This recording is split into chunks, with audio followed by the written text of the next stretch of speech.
L'Église catholique romaine a toujours eu tendance à occulter les phénomènes qui touchent à l'exorcisme. À plus forte raison, le clergé n'a jamais autorisé qu'un exorcisme fait par l'un de ses membres soit filmé. Pour la première fois, une séance d'un grand exorcisme, pratiquée par un exorciste officiel, le Père Mathieu, a fait l'objet d'un document filmé. Ce document exceptionnel illustre un cas de possession démoniaque.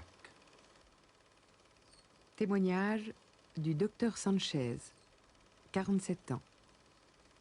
A assisté à plusieurs grands exorcismes du Père Mathieu. Lui seul a été autorisé à réaliser ce document. J'ai tourné ce film pour témoigner de l'existence réelle de Satan. Pour témoigner d'une manière irréfutable.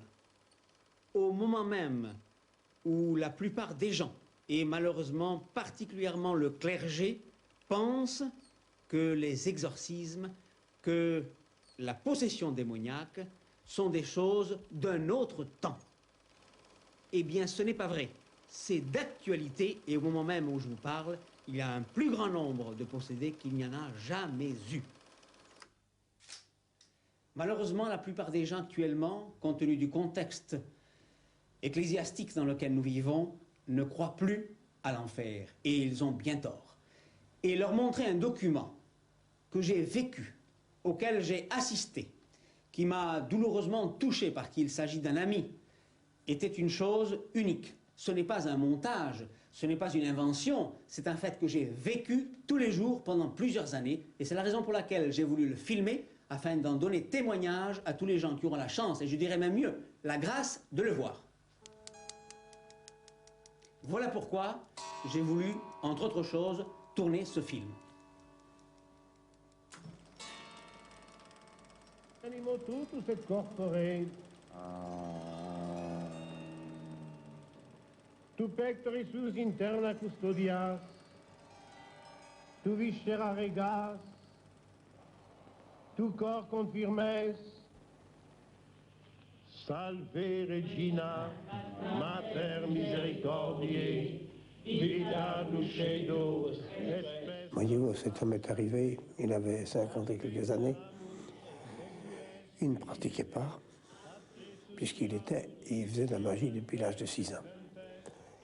Et il a fait tout le mal qu'on peut faire quand on n'est pas chrétien. Eh bien, cet homme, il a vu toutes les messes de la création parce qu'il s'est converti, et à partir de sa conversion, il avait mal dans le ventre. À l'absolution de ses fautes, il a pris mal dans le ventre. Alors il a vu tous les médecins qu'il a pu, et finalement on lui a dit, mais écoutez, il faut voir un prêtre, il a fait autrement. Alors, il a obtempéré, n'est-ce pas? Il a cherché, et puis alors on lui a dit, mais prenez la direction de Besançon. Il est venu. Voilà. Nobis post hoc exilium ostende, o clemens, o pia, o dulcis Virgo Maria. Quand il m'a eu raconter son histoire, je n'ai pas hésité pour penser qu'il était possédé. Ça ne pourrait pas. Alors, j'ai commencé les exorcismes, et ça s'est avéré au bout d'au moins 20 exorcismes avant que Satan se dévoile.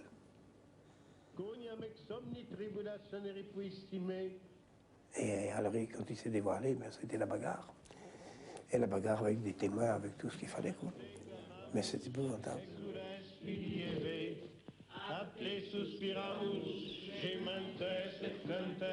Inac lacrimarum valle. Potestate mitandite in genam, regna ergo advocata nostra, illos tuos misericordes oculos annos, per omnem virtutem inimici, et nihil vobis nocebit.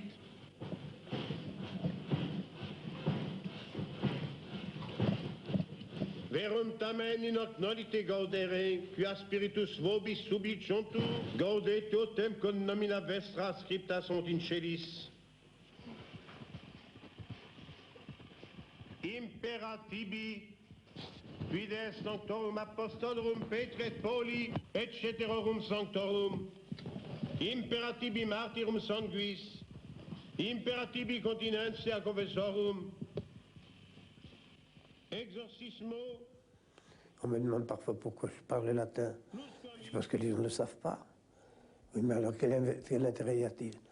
L'intérêt, c'est que Satan, quelquefois, me répond en latin, alors qu'elle ne le sait pas. Et à ce moment-là, il y a autre chose, comprenez-vous? Et ainsi de suite, il y a des... Mais il vous répond quoi, Satan? Mais il me répond à la question que je pose. Et quelles sont les questions que vous posez? Ben, par exemple, dis-moi ton nom. Non. Dic mihi nomen tuum. C'est pas ce que ça veut dire. Réponds non. C'est clair. Comprenez-vous? Et pour tout, c'est comme ça. Salaud. Salaud.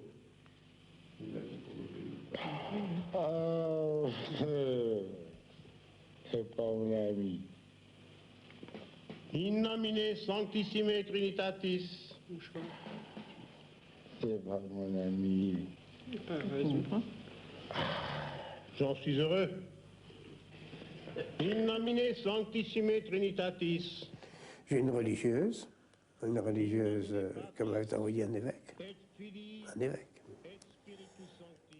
qui m'a répondu, quand je lui ai demandé Dic mihi nomen tuum, m'a répondu Lucifer. Lucifer. Je vous assure qu'à ce moment-là, on a un petit frisson dans le dos. Parce qu'évidemment, on ne s'attaque par conséquent au patron. Mais c'est pas rigolo. Ça fait peur? C'est-à-dire on sait, on est dans la sécurité parce que, malgré tout, nous savons que l'Église nous donne tout ce qu'il nous faut, n'est-ce pas? Mais malgré tout, c'est quand on manie ces armes-là contre un ennemi qu'on ne voit pas. On l'entend quelquefois, bien sûr. On voit les conséquences de sa présence par les contorsions du corps du malade, de la malade, n'est-ce pas? Ah, ben bien sûr, ou bien il ne bouge pas. C'est la catalepsie, absolument. Il ne peut ni bouger, on ne peut pas lui remuer le doigt, on ne peut pas s'en remuer tout le corps. Vous voyez, ça dépend. Il n'y a pas un cas pareil.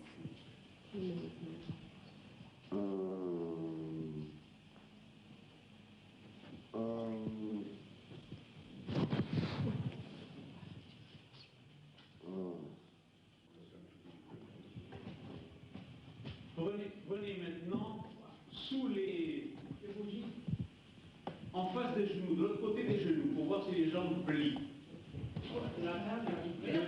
C'est la table qui s'en va. C'est la table qui manque.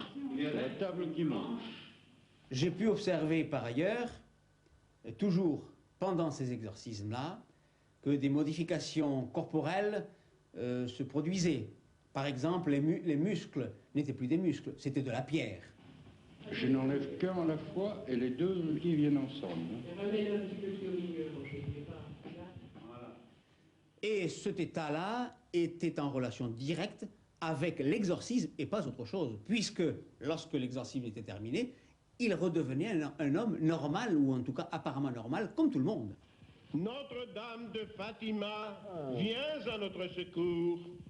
Les sangles que vous voyez, et qui sont extrêmement robustes, puisqu'il s'agit de cuir et qu'il a 3 mm d'épaisseur, sont là de manière à contrecarrer l'action explosive du démon. Pendant l'exorcisme, en effet, le possédé que vous voyez là a une force absolument surhumaine, à tel point que plusieurs hommes n'arrivent pas à le maîtriser sur cette table. Pour cette raison, les sangles sont destinées à l'y maintenir. Voilà pourquoi il est sanglé. Et il est sanglé aussi parce que on craint que certains gestes inattendus puissent blesser aussi l'entourage. Ce n'est pas à écarter. Sors de cet homme. Sors de cet homme. Je te l'ordonne au nom du Christ. Sors de cet homme. In nomine Patris et Filii et Spiritus Sancti.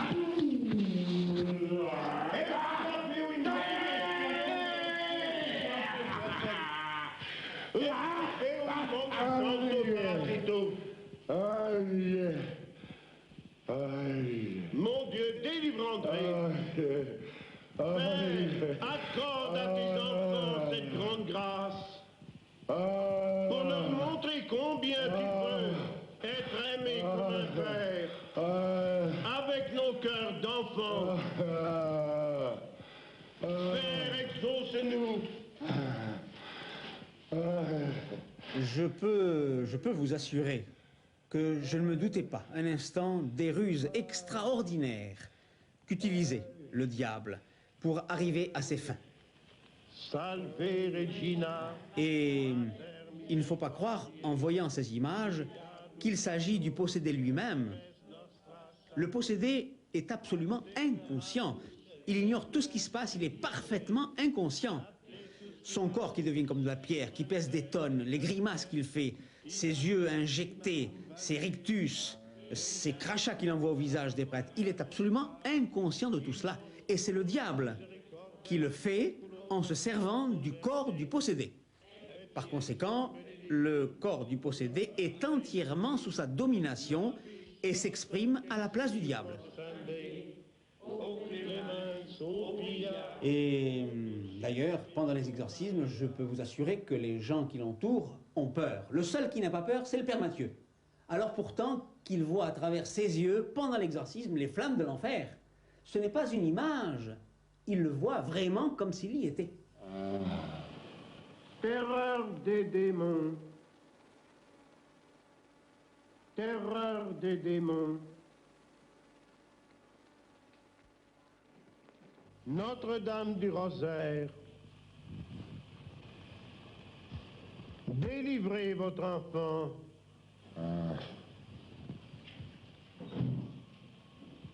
Chassez Satan du corps de votre enfant.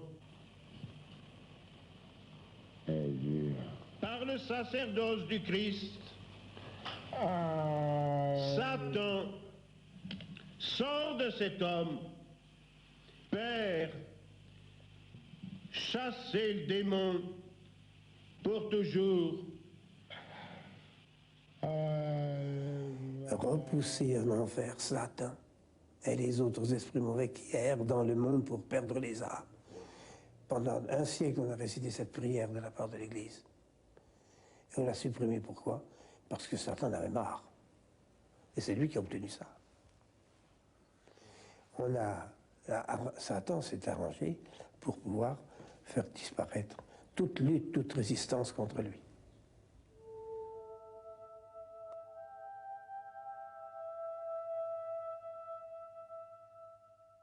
La plus belle ruse du diable est de vous persuader qu'il n'existe pas, soulignait Baudelaire.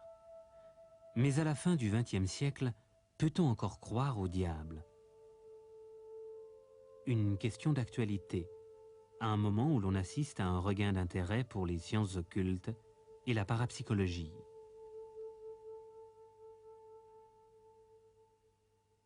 À la lumière des acquis de la psychanalyse, l'Église a évolué. Elle ne veut plus réduire Satan à une image d'Épinal.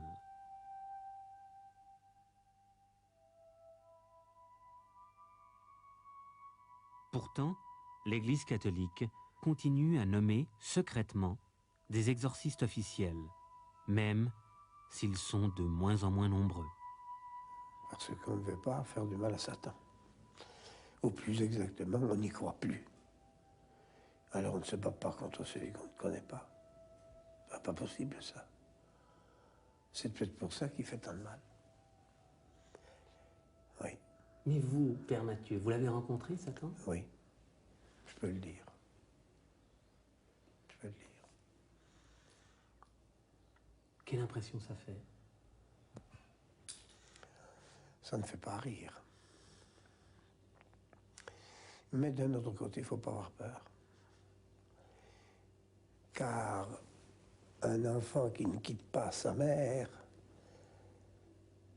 peut être défendu par elle comme si c'était une lionne qui défend son petit. La Sainte Vierge défend son enfant. Dans l'exorcisme, si on est en règle, on ne doit pas avoir peur, on ne peut pas avoir peur, car tout de même, il y a l'amour divin entre Satan et l'enfant que nous sommes. Les anges.